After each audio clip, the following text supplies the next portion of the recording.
Hi everybody, my name is Jaden.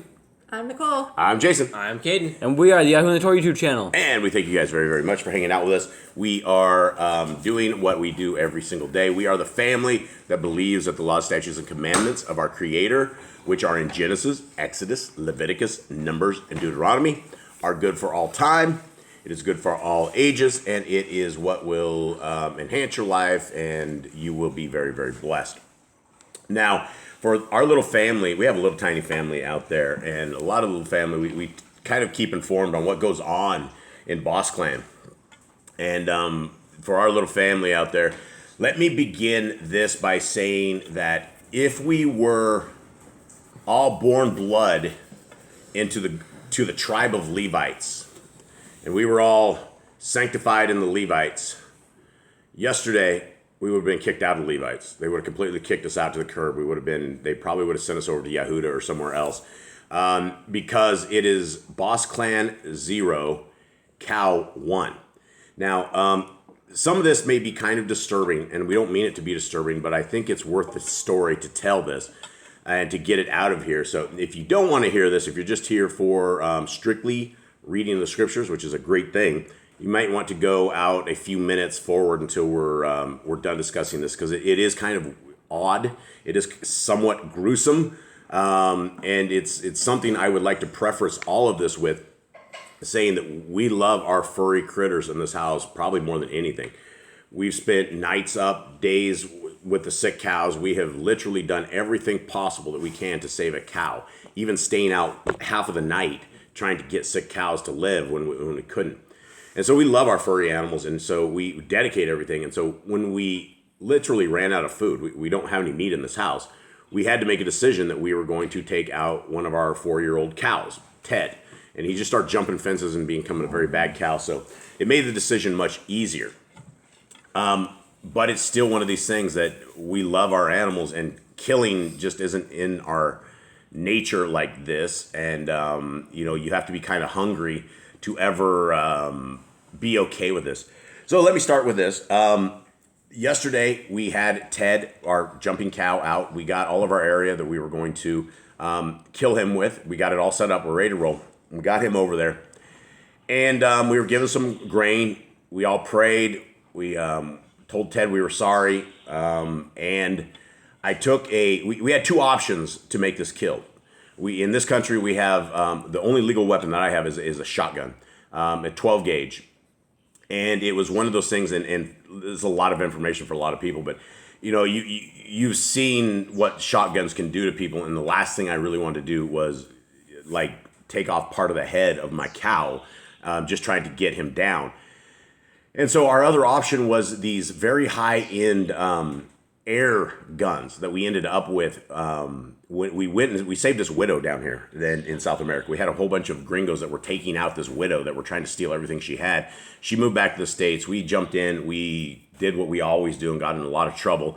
Got the cops called us on that one as well. But we got all her stuff saved. We got it all shipped back to the U.S. In the process, she left us 3 high-end air weapons, and one was like a 45, one is a 50 cal. They call it a 50 something cal, and it's not like the big like a 50 cal if you're talking like military stuff. It's like if anyone knows what a 44 looks like, it looks on a shell. The actual load, it looks probably half the size bigger than a 44. It's a very big slug. And these weapons, you have to use an air compressor, a special kind of an air compressor, and you pump these things up. It's really dramatic, and it's really sketchy, these air weapons. And so I decided I was going to take this cow out with a 50 cal weapon. And so it was only pumped up to about 150 pounds per inch. I don't even know what that means in air gun world. It goes up to 200, right, Jade? Yeah. 200. So I went out there with 150, and we have ended the lives of our sick cows before, small cows, calves, things of this nature. It blows right through there. It ends their life very quick. It's very gruesome, very terrible. And so I stood there 4 feet, within 4 feet of Ted the cow, and I said, "I'm very, very sorry. I love you, Ted. I'm hungry too, so we're gonna have to eat." And I fired that shot, and my head kind of went back a little bit, and all of a sudden blood started coming out of my head. Ted looks up, and he decides he's not going to stick around for this. He just starts taking off. I'm sitting there with blood now streaming down my forehead, and I look around, and I don't remember. Cade said, what did I do exactly? Like, that hurts. Yeah, I took my head back up, and I'm like, wow, that hurt. And the cow was just walking away. Nobody knew what in the world was going on. We had, unfortunately, we have executed other cows before with the same process, no problem. Within 4 feet, and I was going to make sure this was humane, it was right between the eyes. It bounced right off his eyes and hit me right between right in the forehead. It was very, very crazy. So I'm like, wow, this air weapon did not have enough this power to this thing. And so I'm all walking inside, and Miss Nicole, as sweet as she is, she probably dropped some bombs. Looks at me, and my head is bleeding. She didn't know what was going on because she was trying to take care of the 10 pit bulls in here with some music on, making sure that they didn't get triggered and have more issues. So Jade pumps this gun up all the way to the very tippy top, 200, and literally this would. I'm not going to say it's going to shred a man, but it would definitely kill a man. It would, without a shadow of a doubt, at close enough range, this would kill a man. So I went back out there again, and Ted wasn't even bleeding. It didn't even, we didn't even know it hit him, honestly. And I'm within 4 feet, and so Caden thought I had hit a rock the first time. So we did it again. So Ted's sitting there eating the grain, completely content. I shoot him again. Bam. Nothing happens at all. Nothing. He in fact, I think he might have, one of these times I shot him, he looks up and then looks back down and starts eating his grain again. It wasn't working. I mean, I had no idea what was going on. And so we tried this 3 times. And, at least he was shot 3 times. I think it actually went off a couple more. But we know of 3 shots that made it. Not a single shot ever went into Ted. We didn't know what we were going to do. We have this cow, and we didn't know if he was injured. We didn't know what in the world was going on. And he's a large cow. What's your guys' guess of weight? 600-700 pounds? I think more than that, because remember Jim, they said Jim was 700, and Ted's bigger than Jim. Yeah, so he's probably close to 1,000 pounds, and he's pretty nimbly bimbly. So we decided that we were going to, unfortunately, cut his throat. And so we did everything we could to get this cow down, and everything was going against us. One point, the cow went crazy, jumped around. Jaden was in the way of it. The cow hit Jaden. Jaden flipped through the tables, the cut tables that we had out there, basically knocked the tables down. Jaden went flying. Jade got up with let's just say he had the spirit of Messiah Yahushua with him. He grabbed the tables. He flipped the tables. He was so ticked off. And I'm like, pick those tables up, Jade. I said, this is just a little bit of a fight club here. We are all men here. And this is sometimes what happens. Sometimes you get roughed up a little bit. And so we sit there, and here's the good news. We never did anything. After we could not bring ourselves to cut his throat because we had done that with another animal, and it was a horrible death. And we are absolutely not Levites. So we let Ted up, and we brought him back over here, and Ted became, instead of our steak, Ted became our patient. We left him here, and I think he's still alive. He has no real wounds. He was good last night. We got him grass, and he became patient Ted instead of steak Ted. And we have successfully failed, and we are successfully no meat in our freezer, and so we are back to square one.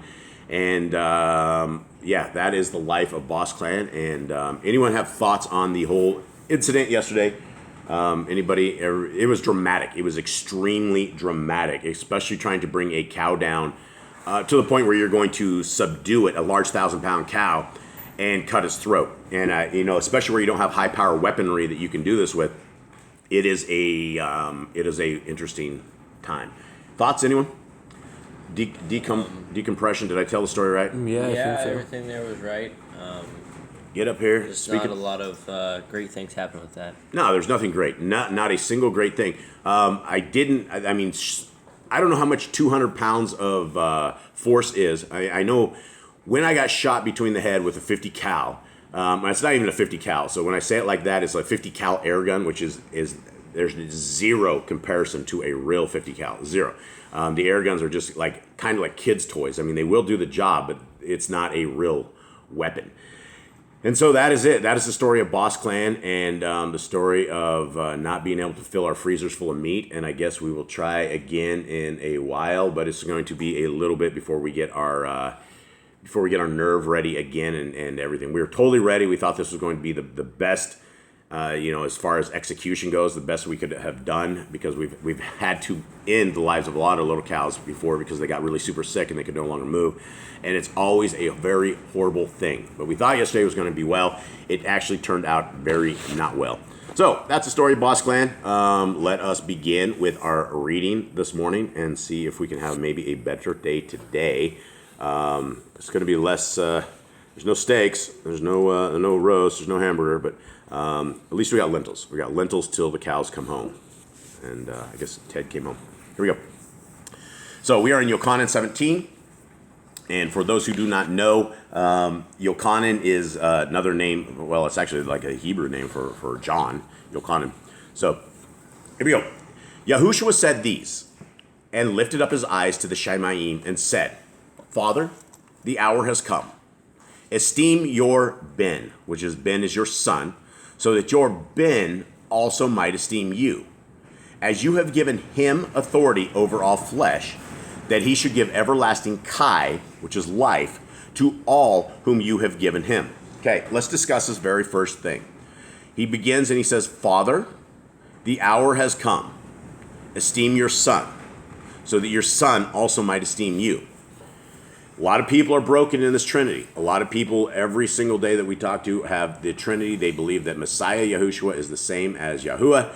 And it is very, very clear when you read the book of John, they are separate entities. Anyone have anything on this? No, clear today. There's two different people here. If it's your first time reading and you didn't know any other religion, you would think this is two different people. Yeah. If you were not indoctrinated by doctrines of men, this would obviously be two separate people. 3. And this is everlasting Kai, that they should know you, the only true Elohim, and Yahushua Mashiach, whom you have sent. I have esteemed you on the earth, having accomplished the work you have given me that I should do. And now, esteem me with yourself, Father, with the esteem which I had with you before the world was. Does this say the Son of our Creator is the same person as our Creator? No, it doesn't. Not at all. It doesn't say it at all, right? He is talking in two separate things. He's talking to his Father. He goes, Father, esteem me with yourself. And then he's talking about esteem that he had before the world was. Messiah Yahushua, Jesus the Christ, as you guys know him by, was with our Creator before creation. How long was he the Son before creation? We have zero idea. We have no idea. All we know of is what we know of as time. And time for us, it seems like, one day seems like a long time. A year seems like a long time. Years, it goes so fast for us. But when you don't care about time and when you exist without time, then Messiah Yahushua, they could have had there could have been many things that there were prior to this, but they are not the same individuals. 6, I have revealed your name to the men whom you gave me out of the world. They were yours, and you gave them to me, and they have guarded your word. Okay, the people were his fathers. The Father gave the people to him. Right? He doesn't say, the world has revealed my name to men, and I gave it. None of this is in his own tense. He is not the creator of the world. He's the Son. 7. Now they have come to know that all you gave to me is from you. Again, you gave me, you, me. It's not the same individual. 8. Because the words which you gave me, I have given to them, and they have received them, and have truly known that I came forth from you, and they believed that you sent me. Okay, again, you sent me. You gave to me. It's two separate entities. 9. I pray for them. I do not pray for the world, but for those whom you have given me, for they are yours, and all are yours, and all mine are yours, and yours are mine, and I have been esteemed in them. Again, mine, yours, mine, me, I, you. those kind of things, right? It's all two separate entities. 11. And I am no more in the world, but these are in the world, and I come to you. Kodesh, Father, guard them in your name, which you have given me, so that they might be one as we are. All right, let's talk about it. He just said we are one. Let's talk about this right here. They are united. They are like one mind, right? When Yahuwah says something, Yahushua agrees with it. Were we all one mind trying to kill our cow Ted? Yes. And then we were all one mind when we decided to let him go as well. Yep. And so it didn't make us all the same person. It just says we were working as the same team, right? And that's what Messiah and his dad are doing, is they are working as a team. Messiah. Separate, it says they are Yakad, which is unity. They're in unity. All right, 12. When I was with them in the world, I was guarding them in your name, which you have given me. And I watched over them, and not one of them perished except the son of destruction, that the scriptures might be fulfilled. Again, when we read scriptures, it is very, very, very clear. They are separate entities. And it's very important that we get this. 13. And now that I have come to you, and I speak these in the world, so that they have my joy completed in them. I have given them your word, and the world hated them because they are not of the world, as I am not of the world. I do not pray that you should take them out of the world, but that you keep them from the wicked. They are not of the world, as I am not of the world. Kodesh them in your truth. Your word is truth. Eli, you're falling asleep on me, and you're like way behind here, buddy. You're going to have to wake up here, son. Okay. Now, Kadesh is what, gentlemen? It is holy. It's holy. Yeah, set apart. Sanctify is what it has in the Sefer. Okay. Pay attention, yeah? 19. And for them, I kadosh myself, so that they too might be kadosh in truth. And I do not pray for these alone, but also for those believing in me through their word, so that they all might be one, as you, Father, are in me, and I in you, so that they too might be one in us, so that the world might believe that you have sent me. All right, here it is. It clearly says he and the Father are one. It says he is in the Father and the Father is in him. Does it say this? Messiah Yahushua is in us. Does it make us... Okay, does it say this right here? Yes or no? No. Well, it says. it says he is in him. Yeah. Well, okay, so yes or no? Does he say that he is in his Father and basically it doesn't? Yeah, yes. Okay, but it also says so that they too might be one in us. But it didn't make the people Elohim. Are we now? Us Elohim? No. No. I think it's like when people say like Yahushua's in me, like you can see that you have Yahuwah with you. You have Yahuwah in you. You follow his word. How do we know that Yahuwah and Yahushua is in us? What does that look like? It depends on the fruit we bear, if we are bearing good fruit or bad fruit. And what else? I mean, how do we know that we are children of the Most High? We're keeping the Torah. You're keeping the Torah, the laws, statutes, and commands of our Creator. That is the only way that we would know that we are His, by keeping His laws, obedience. Okay, this does not say the Father and the Messiah and we. It does not make us. We're not God. We are not Elohim right here, right? Just because the Father and the Son are in us and we are in them, right? If you want to take that in this one verse and make our Creator and His Son the exact same person, well, then you might as well make yourself a God as well if you want to take this out of context. And again, that'd be a lowercase g for the God. But I'm kidding to a degree, but I'm trying to get people to snap out of the whole Trinity thing. 22. And the esteem which you gave me, I have given them, so that they might be as we are one. Okay, hold on. He just said it. He said it again. And this is where the Christians will hold on to this. Let's continue on this verse. He says, we are one, I and them, and you and me, so that they might be perfected into one, so that the world knows that you have sent me and have loved them as you have loved me. Okay. When you go and teach the exact same thing, like you could say, like a Christian, when they go missionaries, they are one people. Yeah, and it's the same thing. This, if you take this, that our Creator and His Son are the exact same individuals, then again, He says right here that you are in them as well, right? So and the esteem which you gave me, I have given them, so that they might be as we are one, I in them, and you and me. Okay, so if Messiah is in us, and he's in our Creator, I mean, it almost, if you want to go down that road of them being the exact same entity, then you would go down the same road and say that you're part of them, because they just said you are part of them. So you got to be very, very careful with the doctrine. 24. Father, I desire that those whom you have given me might be with me where I am, so that they see my esteem which you have given me, because you loved me before the foundation of the world. And again, people they will take this where it says you were before the creation of the world, and they go, he goes, I am, and that was not it. People have to understand there was a life, our Creator and His Son and whatever entities there are, that was long before us. As crazy as that may sound, we are the end game of creation. We are.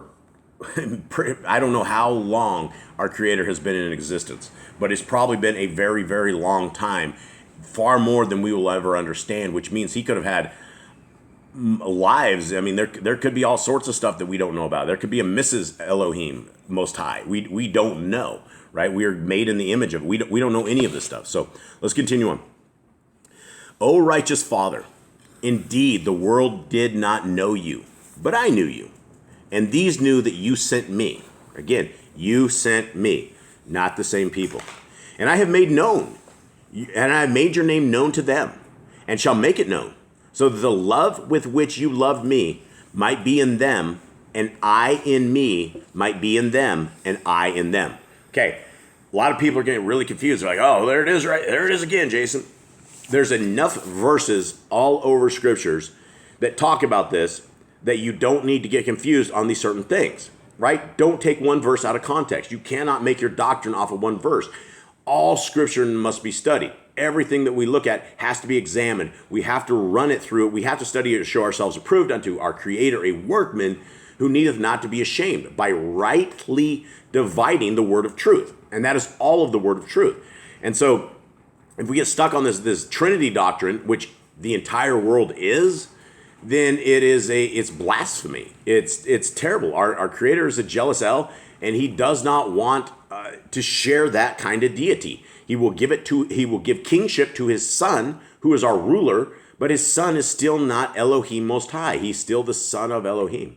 So hopefully this helps somebody out there. Hopefully someone down the line, maybe years later, maybe somebody can drop this Trinity doctrine, because it is a mess. And it is something that is very, very wrong. And so we have to deprogram all of us and get right on track.